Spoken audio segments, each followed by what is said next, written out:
I grew up mostly in Satellite Beach. My dad was in the military, so at the younger ages I traveled around the world a little bit. Lived in New York and Japan, Massachusetts for a year, but my dad retired and moved to Cocoa Beach, so I pretty much call Satellite Beach my home. Okay, my earliest surfing memory was when I was 7 years old and living in Japan. My parents had set up a vacation in Hawaii, and I had broke my arm doing a running long jump in the Cub Scouts, and I had a cast on my arm all the way up to here. And we went to Hawaii, and the friends we stayed with, they had a surfboard, and my brother and sisters were out there getting pushed into waves, and I'm standing on the beach and I can't get out there. And my mom could tell I really wanted to get out there and do that, so she put a plastic garbage bag over my arm and taped it up, and there I was out there surfing, and they couldn't get me out of the water once I got going out there. First surfboard was a garage sale board my mom bought for $10, and my brother and I had to share it, and he was older than I am, so I was always having to wait for him to get done surfing before I could get out there. And that's kind of what led me into thinking about shaping. Was I wanted to get a board. My parents couldn't afford to buy another one, so I found this old broken longboard on the beach, and I took it home and I stripped the glass off of it and just shaped myself a surfboard and glassed it all up, and it's how I got started. Yeah, my first board was kind of a necessity to shape, and I had seen Marianne Hayes, East Coast Hall of Famer, shaping boards at her house, and her house was on the way to the beach from my mom's house, and I'd ride my bicycle by there as a kid. And I stopped in a few times and watch her shape. She glassed them. She built the whole board right there at her house. And that kind of got me thinking I could make my own surfboard. I won't have to wait for my brother to get done the board we were sharing. And so that was really the first, opportunity to see a board being built, and that's really was my inspiration to build my own board. I started right at the very end of the longboard area when surfboards were getting in that 7-foot single fin range was kind of the average board. Here in Florida, there were quite a few, sub 6-foot twin fin type of boards. They weren't even fishes back then. We just called them twin fins, and so those were the boards I really started surfing with. Early influences on me were guys like Larry Bertleman, Mark Richards, Buttons. Those are the guys that I tried to emulate when I was surfing. Yeah, my first job in the industry was with Natural Art Surfboards, and I actually got the job through a friend, Bob Broman, who was working for him, and I was just doing ding repair for him at night when pretty much all the factory guys had gone home, and he would go in and do some work at the factory, and I'd go in and do ding repairs, and that's where I first started into the industry and learned about it and saw that there was a viable job there, which I never thought about. I made hundreds of surfboards at home prior to that, just in my garage, just a hobby. I never really thought about a career building surfboards, and that opened my eyes up to that, industry, that there was a whole surf industry out there I didn't even know about. Yeah, it's funny how I have a funny story about my very first board. After finding the old longboard on the beach and taking it home, stripping the glass off, and kind of hand shaping a board with what they call a surf form. It's just a handheld tool that I didn't have a planer. I didn't even know what a planer was at that time, and so I shaped the board all out, and now it was time to glass it. So I had seen at the local Ace Hardware store down there in Satellite Beach, the same one still there, had sold fiberglass and resin. It was boat resin. It wasn't even surfboard resin, so a little bit different. So I decided I'm going to go buy some fiberglass. I'm going to go buy some resin. I'm going to come home and glass my board. And I rode my bicycle up there about a mile away from my house. And when I went to buy the resin, the guy at the store said, "I can't sell you the hardener to put in the resin because you're not 18 years old because of the chemical that was in it." And I was like, "Well, what do I do?" And he goes, "Are you going to use it today?" And I said, "Yeah, I'm going to go home and glass my board." So he opened up the can, it was like a metal pint can of resin, and he poured the hardener in there, and he put the lid back on, and he says, when you get home, just stir it up, and it'll be ready to use, and it'll dry in about 30 minutes or so. I said, okay. I didn't know any better. Put the resin stuff in my bicycle, rode home. I got home. I've got the fiberglass all set up on my board. I'm going to glass my very first surfboard, and I grab a hold of the can of resin, and it's burning hot, and I don't know why. Maybe because I was riding in the sun. And I opened that can up, and smoke and stuff just came shooting out of this can. I didn't even know what was going on. And just basically a thermal reaction with hardener and resin. If you put too much hardener and resin and you keep it encased like that, you are making a reaction that cannot be stopped. And it was over-catalyzed. It was just burning hot. I was freaking out. I thought I was going to burn my mom's house down. And you know, of course, I'm in tears. I'm only 13 years old when this has happened, and I'm like, I don't know what's going on. And my mom comes out like she didn't know what's going on. I said, oh, the guy said he could sell me the hardener, you know. So she drove me back up to the store and made him so she could buy the hardener, and he gave her instructions on how to mix it. And then I came home and glassed my surfboard. And so I was working as a mechanic in high school, and all through high school, that's what I thought I was going to be, was an auto mechanic, and always had a passion for cars, and still do, still work on cars here and there. And I had to go to the East Coast Championships to surf in the ESA Championships, and I had to quit my job at the car dealership. They wouldn't give me the time off. So I came back and went and worked for another car dealership, and a year later it was the same thing. East Coast Championships come up. I hadn't had enough time in to get the vacation, so I had to quit my job again to go compete in the East Coast Championships.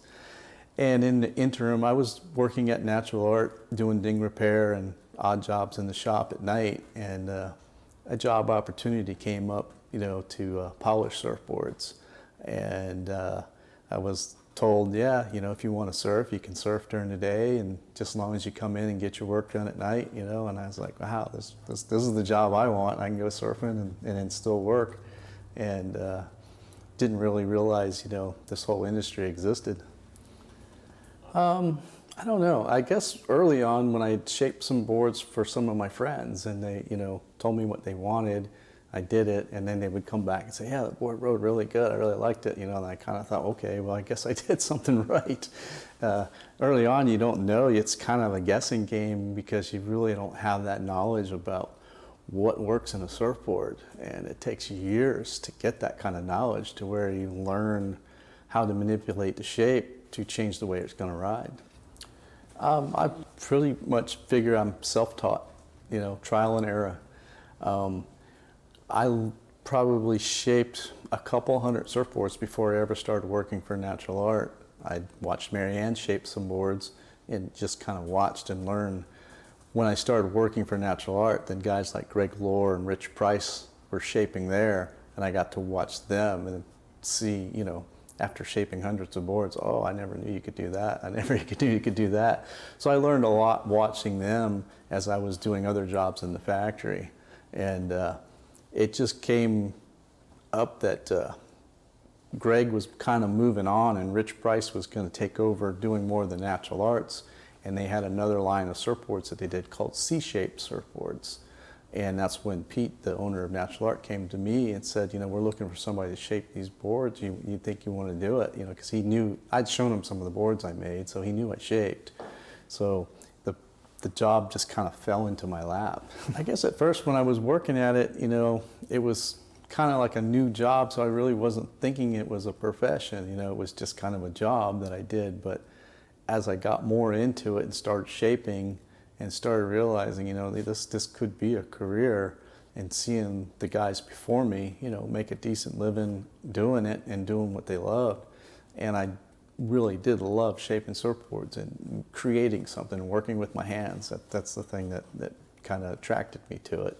And it took years to kind of hone the craft and get any kind of reputation. I mean, the guys that were out there ahead of me, Greg and Rich Price and Mike Tabling, all the shapers in the area, you know, pretty much had the names, you know, and the young guys that were starting out, people didn't really pay us guys much attention, you know. So we had to work hard at getting out there and getting our name out there. It took a while, and I think working for a company like Natural Art really helped the fact that I was shaping the C-shapes boards, and they were kind of going right along with the Natural Art boards up the coast at different surf shops. So people were starting to see my name and starting to see the label. So it took a few years of getting into different shops to start people remembering you, you know, and remembering your shape. And I still have people today said, yeah, my first board was an old C-shaped board that you shaped, you know. Yeah, I think shaping's kind of like sculpting, you know. It's something that, it's a subtractive process where you start with this blank and you shape it down into a form. And there's a lot that goes into it that is science, and then there's a lot that goes into it that's feel, you know. So it's kind of a cross between creating something that's an art form and a functional object. There's been a lot of changes in what we do building surfboards, but in the shaping part, the biggest game changer has been the shaping machine. And the CNC machine take a shaped surfboard and copy it exactly. And you can modify it from there in the hand shaping process of it, or even in the program process of making it, tweaking it by changing the numbers. So you can almost shape on the machine as far as designing. And it really has been a good learning tool for all shapers that use it. You can take a shape that you know what you did as a starting point and manipulate it, see what you have, build the board, ride it, and then compare, and then go right back to starting point A, or even go off in another direction. And there's a lot to be learned by that. When you hand shape, it's too easy to change something from the original that you might not see until later, that you have not copied that original shape exactly as it was the first time. So the machine can teach you things that you don't even know about shaping as a hand shaper. So that's been the biggest game changer, is that machine, the shaping machine. The tools and the methods that we use shaping have not changed very much in 30 years. And materials? Materials have changed over the years, as far as the foam becoming lighter and stronger, and then going into styrofoam for epoxy boards and different types of construction materials. They all shape differently. So as a shaper, you got to learn to deal with that. But the building of the boards changed a lot with different types of glass, carbon fiber, different types of stiffening and flexing in the boards, torsional twist. There's all kinds of things that are happening in that respect that's changed over the years, more so than the actual shaping. What I see with the young shapers coming up is a lot of them gravitate right to the machine, that technology part. They think that that's going to make them a better shaper. It does, because they're not as polished in their craft, but it doesn't teach them the hands-on part of shaping. That takes just years, and it's somebody that's dreaming to be a shaper has to be passionate enough about it and willing to put the time in with the planer in your hand, not the machine, to learn those things. The machine is easy to dial a program in and have it come out and say, this is my shape, but you only created it digitally, not by hand. I get that question a lot, actually. What do you prefer? I have gravitated more towards epoxy boards than polyester. And the reason I like them better, as a shaper, they're harder. They're harder to shape. They're more costly to build. The process of building them is a little slower than a polyester. But the construction is a lighter core with a heavier skin, and you have a board that's more buoyant, so you can go a little thinner in your board if you want to keep it the same as what you have. You have a board that has a livelier feel to it. And there's a thing about people, they get a board and they ride it for a few years, and they kind of say, my board feels kind of like waterlogged, it feels dead, you know. And it's true. polyester boards tend to break down in the sun, just in wear and tear, and the pop or spring that the board had when it was new starts to go away. Even the foam doesn't have that same memory, where for some reason the styrofoam, and if you use the proper stringers and the right glassing, they tend to have that spring feel, that new board feel way longer than a polyester does. So that's what's really intrigued me, of having a board and riding it for many years and still have that feel of a new board, as opposed to it starting to get old and wore out.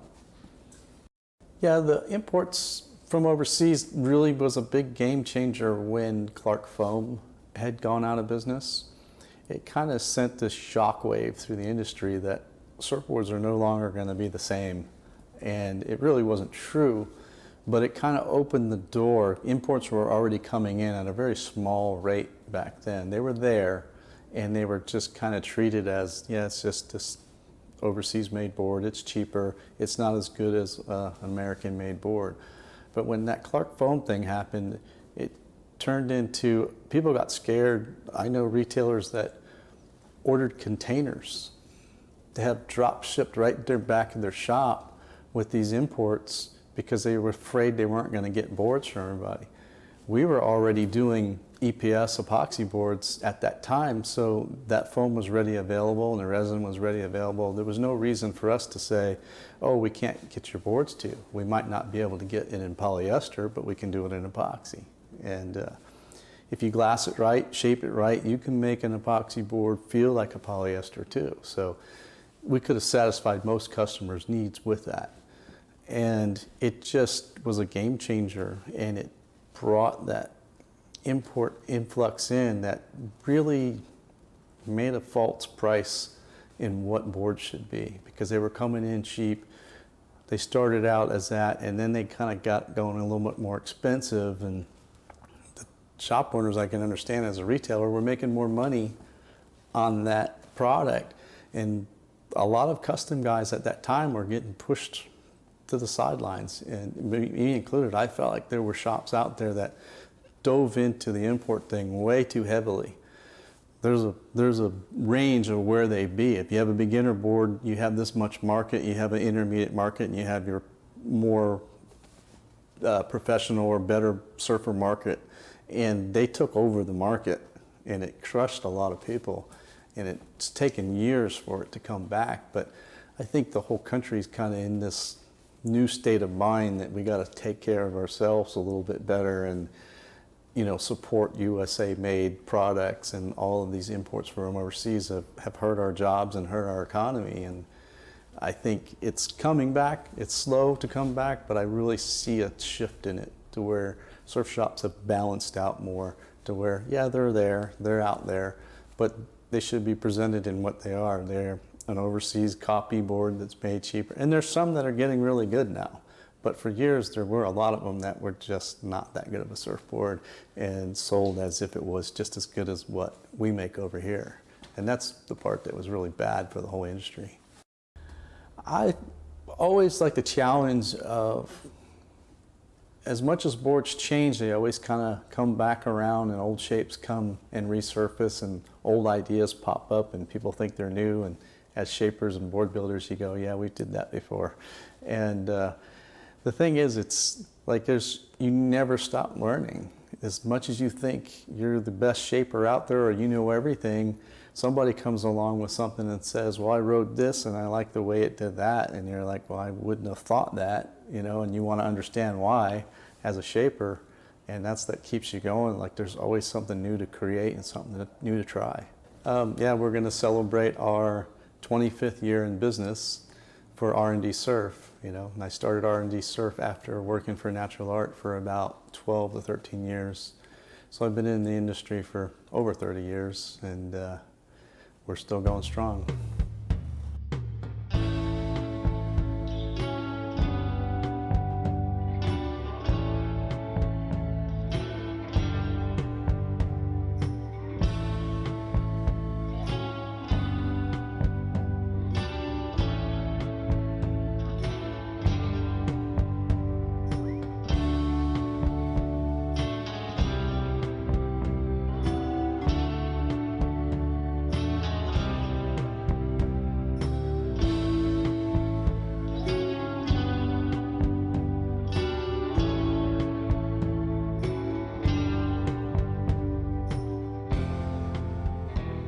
ever since then that's what I wanted to do. I knew ever since then that's what I wanted to do. I knew ever since then that's what I wanted to do. I knew ever since then that's what I wanted to do. I knew ever since then that's what I wanted to do.